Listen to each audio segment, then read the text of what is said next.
Ya, Assalamualaikum warahmatullahi wabarakatuh. Selamat pagi, siang, atau malam, teman-teman. Kali ini kelompok kami akan menyajikan presentasi terkait dengan sastra serius dan sastra populer. Dan anggota kelompok kami yaitu Nur Robi Zainal Abidin, kemudian Rukiah, dan yang terakhir saya sendiri, Tirto Ajutomo. Ya, saya akan membagikan materi terkait presentasi sebentar.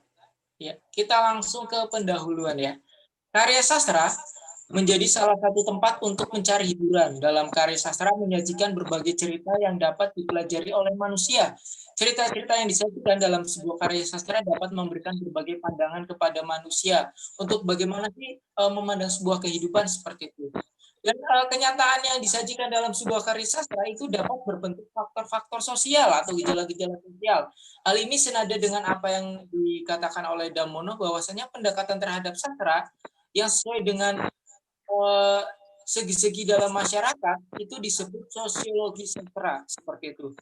Dan kemudian gejala-gejala sosial yang ada di dalam karya sastra itu mempunyai pengkategorian tersendiri seperti itu. Ada yang menyebutnya sebagai sastra serius dan ada yang menyebutnya sastra populer. Dan pengkategorian tersebut mengalami pro dan kontra di masyarakat. Ada yang setuju dan ada yang tidak setuju seperti itu. Kemudian berdasarkan hal tersebut, maka rumusan masalah dari kajian ini adalah yang pertama itu adalah menjelaskan hakikat atau pengertian dari sastra serius dan sastra populer.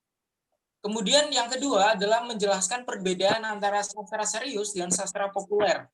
Dan yang ketiga adalah menjelaskan bagaimana sastra serius dan sastra populer di era sekarang seperti itu. Nah, kita langsung saja ke pembahasan. Pengertian sastra serius dan sastra populer. Budi Dharma secara tegas membedakan dua genre sastra, yaitu sastra serius dan sastra hiburan. Sastra serius adalah genre sastra untuk ditafsirkan atau sastra yang cenderung merangsang pembaca untuk menafsirkan atau menginterpretasi makna karya sastra itu. Sastra hiburan adalah karya sastra untuk pelarian dari kebosanan, rutinitas sehari-hari, atau dari masalah yang sukar diselesaikan. Nah, menurutnya karena sifatnya yang menghibur sehingga banyak digemari pembaca. Karena banyak digemari, sastra hiburan juga dinamakan sastra populer. Budi Dharma menjelaskan lebih lanjut bahwa salah satu ciri sastra hiburan adalah tokohnya tampan, kaya, dicintai, dan dikagumi, yang sanggup mengatasi segala macam masalah. Nah, untuk selanjutnya akan disampaikan oleh rekan saya yaitu Nurobi Zainal Abidin. Baik, terima kasih. Kali ini saya akan menyampaikan materi terkait perbedaan sastra populer dan sastra serius. Jika kita lihat sastra populer dan sastra serius yang sudah disajikan atau sudah disampaikan oleh Saudara Tirto, kita bisa menganalogikan perbedaan antara sastra populer dengan sastra serius itu ibarat bidang seni dan bidang sastra.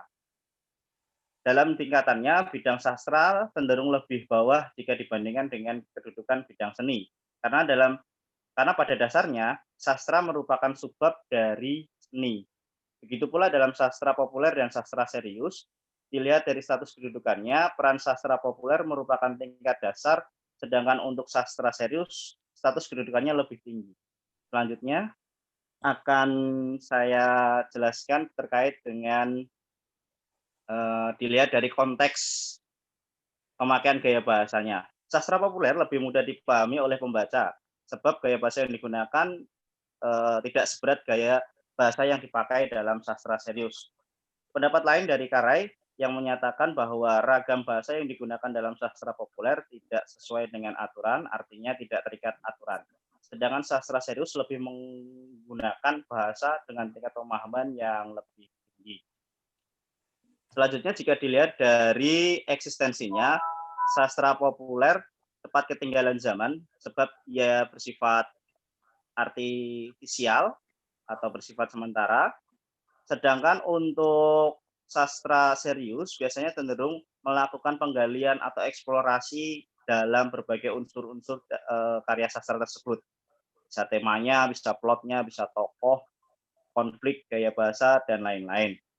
Selanjutnya, jika dilihat dari tema yang diangkat, sastra serius biasanya mengangkat tema yang membawa pengaruh positif dalam kehidupan pembacanya atau menyajikan sesuatu yang baru dan sederhana dengan bahasanya yang indah. Sementara untuk sastra populer menyajikan tema yang bersifat universal, tidak jauh dari kehidupan remaja seperti percintaan, persahabatan, dan mimpi-mimpi yang bersifat komersil. Selanjutnya, jika dilihat dari keistimewaan antara sastra serius dan sastra populer, sastra serius memiliki tingkat keistimewaan yang lebih tinggi dibandingkan sastra populer. Selanjutnya akan disajikan oleh Saudari Rukiah. Terima kasih, Mas Robi. Selanjutnya saya akan menjelaskan tentang sastra serius versus sastra populer di era sekarang. Disebut bacaan populer sebab buku itu disusun dengan mempertimbangkan selera populer atau pasar. Ukuran kualitas menjadi tolak ukur untuk mengukur keberhasilan pemasaran buku tersebut. Booming dan menjadi bestseller menjadi target utama penjualan buku. Anehnya, ada buku yang baru mencetak pertama kali sudah diberi label bestseller. Karya seni menjadi barang dagangan yang tunduk pada semangat kapitalisme yang mementingkan komersialisme. Menurut pengamat, bacaan populer tidak mampu menampilkan permasalahan kehidupan dengan lebih intens, tidak berusaha untuk meresapi hakikat kehidupan. Apabila dia melakukan hal tersebut, maka bacaan menjadi berat dan serius. Boleh jadi akan ditinggalkan oleh pembacanya, sebab sifatnya artifisial dan sementara atau temporer. Bacaan populer cepat ketinggalan zaman. Kita tidak terangsang untuk membacanya sekali lagi. Biasanya dia cepat dilupakan oleh orang, apalagi dengan munculnya novel-novel baru yang lebih populer dan ngetren pada masa sesudahnya. Fenomena kejayaan sastra populer ini tidak bisa dipungkiri secara perlahan-lahan telah menghegemoni masyarakat, mempersempit ruang gerak sastra serius. Daya tarik terhadap kesusastraan menawarkan kemudahan akses dalam memaknai dan menikmati isi. Desain produksi lebih memikat berkali lipat lebih besar daripada deretan karya yang berkesan membungkus diri dari masyarakat umum atau sastra serius. Karya sastra populer digandrungi, sedangkan karya sastra serius perlahan-lahan semakin berada di ujung tanduk.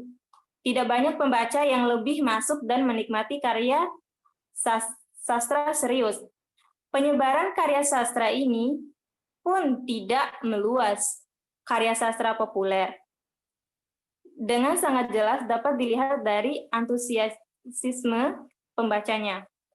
Lahirnya karya sastra, puisi, prosa yang notabene menggunakan serangkaian gaya bahasa yang tinggi, substansi cerita cenderung krusial, lebih rendah daripada karya sastra yang dikemas lebih modern, menggunakan bahasa santai sehari-hari, serta ide cerita yang familiar dengan masyarakat umum. Alhasil, karya sastra serius tidak mampu bersaing dengan karya populer, sehingga pada akhirnya beredar hanya pada kalangan terbatas. Contohnya seperti orang-orang terpelajar, dosen, mahasiswa. Di lain sisi, kemunculan sastra populer telah bersumbangsih besar untuk penumbuhan minat baca masyarakat. Melalui bacaan-bacaan yang menarik, masyarakat direcoki selera membaca yang lambat laun tumbuh sebagai suatu kebiasaan yang baru. Sekian dari saya kembalikan kepada Mas Ciko. Ya, terima kasih Mbak Rukiah atas penjelasannya dan Mas Robi. Itulah penjelasan dari kelompok kami. Mohon maaf bila ada salah-salah kata atau kekurangan. Sekian dari kami. Terima kasih. Wassalamualaikum warahmatullahi wabarakatuh.